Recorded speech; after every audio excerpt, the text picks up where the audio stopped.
Olá, pessoal! Aqui quem fala é o professor e pesquisador Sérgio Henrique Souza Santos. Estamos aqui mais uma vez para o nosso quadro Evangelho, Consciência e Espiritualidade, que sempre busca conectar os ensinos de Jesus com estudos científicos do mundo moderno. Hoje nós vamos conversar um pouco sobre a bajulação, o puxa-saco, né? Comumente chamado, e como nós devemos vigiar e orar sobre esse tema. Para iniciarmos, façamos a nossa prece de abertura. Senhor Deus, gratidão por tua luz e amparo todos os dias.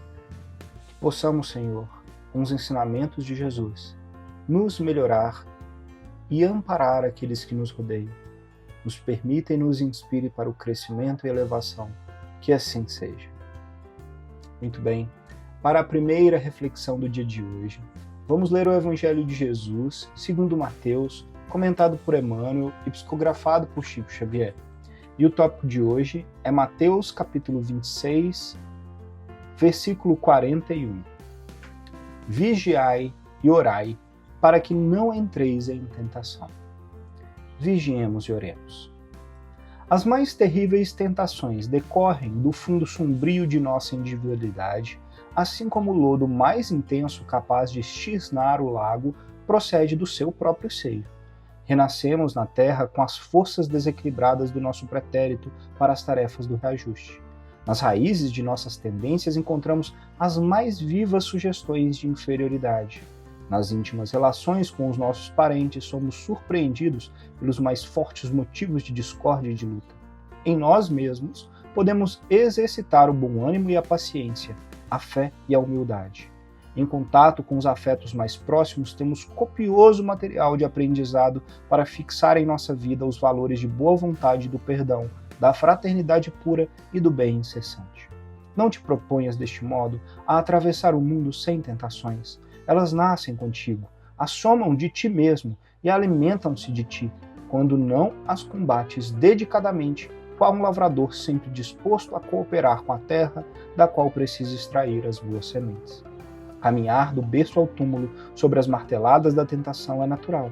Afrontar obstáculos e sofrer provações, tolerar antipatias gratuitas e atravessar tormentas de lágrimas são vicissitudes lógicas da experiência humana.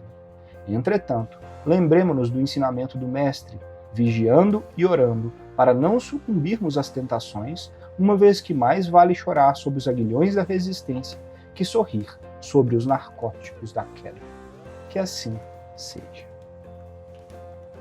Essa mensagem é a mais pura verdade. Muitas vezes nós não temos essa consciência no nosso dia a dia.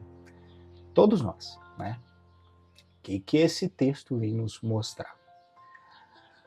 Nós não temos só essa vida aqui na Terra, nós já passamos por várias outras experiências. E, acreditem ou não, essa é a nossa melhor versão até hoje. E tudo que nós já trazemos de erros e de defeitos que nós ainda vemos em nós nos dias de hoje, já nos acompanham provavelmente por um longo período. E já tivemos quedas muito maiores associadas àquelas nossas deficiências íntimas que ainda carregamos. O que isso quer dizer na prática? Que é normal o ser humano, para todos nós, nascermos aqui na Terra, nessa Terra que ainda é de provas e expiações, de uma forma cheia de defeitos, cheia de problemas, tendo que lutar para não cair nos erros. E o processo de luta, ele é diário.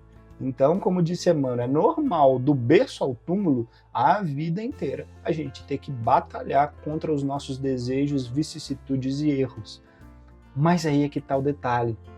Nós temos o exemplo de como vencer, que é Jesus, né? Ou seja, o Mestre, que é o ser mais puro que nasceu aqui no planeta, ele exemplificou na prática como nós devemos vivenciar para vencer essas nossas fraquezas. E ele nos disse, vigiai e orai, ou seja, em todos os aspectos de todos os nossos dias, no trabalho, no lar, na vida social, nós temos que ficar observando as nossas tendências, porque se nós não controlarmos e não fizermos esforço, nós vamos cair nelas, porque elas estão em nós. Como dito ali no texto, né, o lodo que vai batisnar o lago, ou seja, vai sujar o lago, está dentro dele mesmo, né? Basta balançar ali que a água fica toda turva. E é isso que acontece com a gente. Se nós não vigiarmos para não balançar esses nossos desejos e os erros que ainda carregamos, que são ainda grandes, porque senão nós não estaremos aqui nessa terra, né, com tantos desafios ainda, nós não vamos superar, nós não vamos vencer. O processo de evolução e de crescimento para o qual se objetiva toda a vida aqui na Terra, cada um de nós, é crescer e evoluir. E para isso precisa lutar e batalhar contra os defeitos que carregamos. Então, o vigiai e orai, ele é incessante. Vigiai, observar o que nós temos de imperfeições, conhecer a nós mesmos e lutar todos os dias para não cair naquelas quedas. E quando cairmos, fazer por onde recuperar, levantar e amparar, ainda mais se afetar outras pessoas. E o orai, pedir sempre a Deus amparo, pedir aos anjos de guarda, aos mentores de luz, ajuda para que a gente consiga ser inspirado a vencer. A luta e a vitória tem que ser nossa, mas eles podem nos inspirar, amparar e auxiliar no processo, mas a decisão é sempre nossa, né? Então, esse é o objetivo da vida, evolução.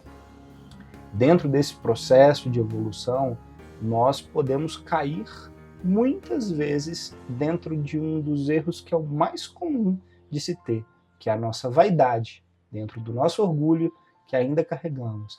E aí, quando a gente comete determinados deslizes, né, digamos assim, mesmo quando fazemos o bem, acabamos em queda. Por quê? Porque bajulamos, porque ficamos de puxa-saco ou aceitamos que os outros nos bajulem sem sermos comedidos nos resultados.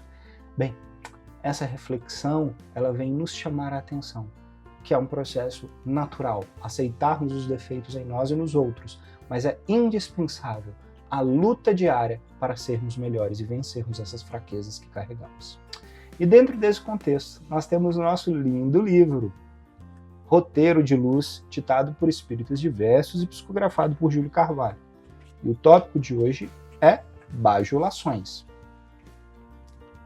Não espere que algum elogio seja o combustível para a tua jornada de caridade. Se você faz o bem de verdade, não necessita de bajulações. Se conscientiza de que precisa fazer o melhor, saberá que as bajulações podem frustrar a sua atividade.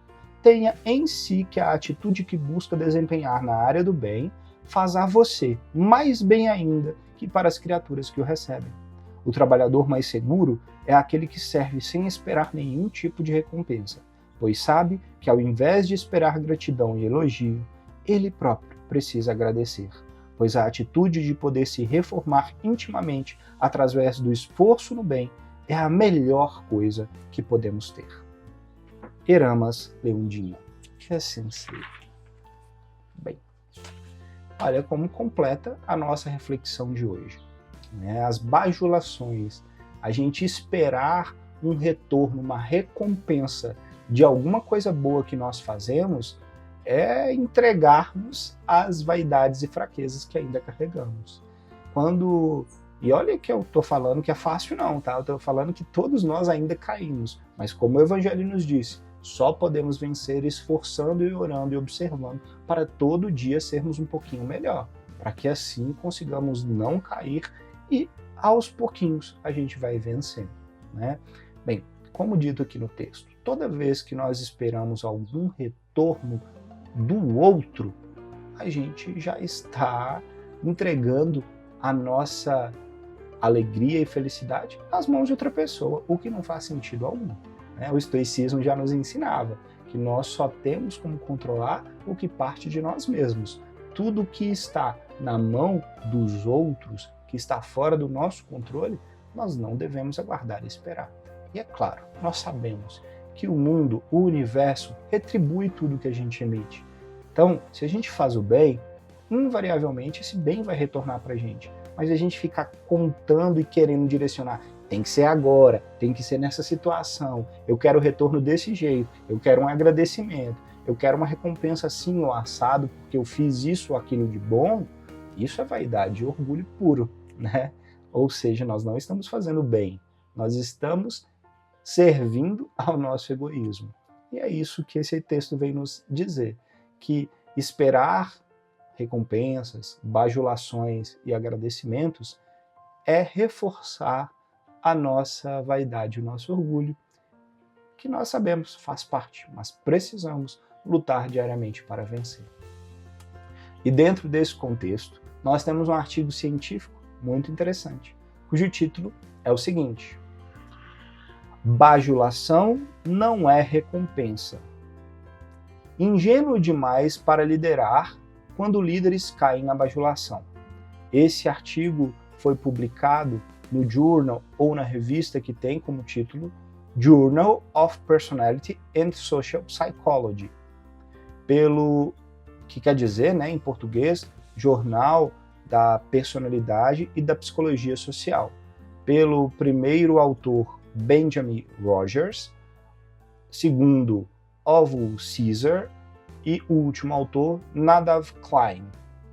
Bem, esse estudo ele fez uma série de pesquisas com mais de 4.600 entrevistados, avaliando o efeito do puxa-saco, da bajulação, sobre a empresa, sobre a sociedade, sobre, digamos assim, o local onde aquela pessoa ou um determinado líder se encontrava.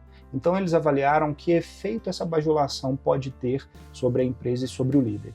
E o que eles viram é que, claro, bajulação ou puxa-saco é uma forma, uma estratégia de crescimento e ajuda muitas vezes aquelas pessoas que estão querendo crescer a crescer, porque lida muitas vezes não só com o bem, mas com a vaidade do outro, Na prática, esse estudo vem mostrar que também tem muitos prejuízos. E o prejuízo da bajulação acontece principalmente com o líder que se aceita ser bajulado, que os outros puxem saco e entrega retornos e recompensas por causa dessa bajulação, acaba caindo na empresa, acaba sendo visto como um líder ruim, como alguém volúvel, começa a perder o respeito e a capacidade de gerenciamento.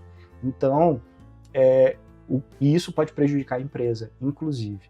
Então, o que esse artigo científico mostra é que aceitar o puxa-saquismo pode prejudicar uma empresa ou uma associação e os líderes associados a ela. Então, que a gente busque melhorar, apesar de sabermos que ainda faz parte de nós e da sociedade, é com esse esforço contínuo que a gente vai conseguir evoluir para nós mesmos e para fazermos um mundo melhor. Façamos a nossa parte de vigiar, orar e vencer esses desejos de vaidade e de orgulho. É isso que se espera. Façamos então a nossa prece de encerramento. Senhor Deus, gratidão por os ensinamentos benditos. Inspira-nos, Senhor, para reconhecermos em nós aquilo que precisa ser melhorado e termos a força e a capacidade de agirmos em cada instante, vencendo pouquinho em pouquinho esses nossos defeitos. Que essa encarnação nos encontre ao final dela, seres melhores, fazendo mais o bem e amando cada vez mais. Que assim seja. Gratidão a vocês pela oportunidade de conversarmos mais uma vez. Namastê e até a próxima.